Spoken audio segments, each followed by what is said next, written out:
family time and kind of self-care and just your own health. It's funny. I actually just was asked about this in an interview for a magazine article, and was writing about it. I really believe that for me, the two kind of go together. But self-care, mental health.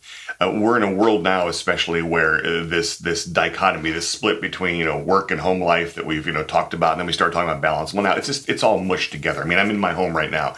If I walk out, my wife is sitting in the kitchen, reading the New York Times and doing her stuff in the morning, and the kids are doing this and that. So there's a separation because I've closed the door, but there's no real separation. And so how do I find that balance? How do I take care of that self-care?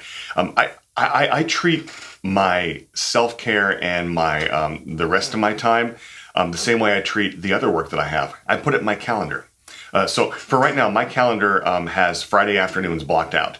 Now, I'll use them sometimes, but nobody can automatically schedule on them. So I have those times for myself. And unless there's something really important, that's time that I have off to take care of things that I need to do for myself or my health. One of the things I'm going to be starting doing next month is taking flying lessons. And so I'm going to do that in the afternoons, and I have some classes in the evening. So I want to have that time blocked.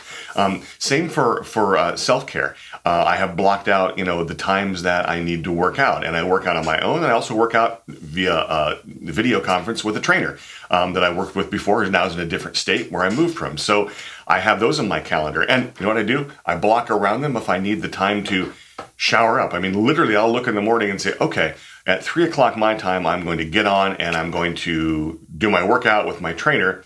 Do I have any calls like this afterwards where I need to look presentable? Okay, well then block out, time to go up and shower and comb my hair and look reasonable. And if not, I just come back up to my desk, sitting here a sweaty mess and do my work because I'm not on a camera, or at least if I am, I'm on with, friends or family.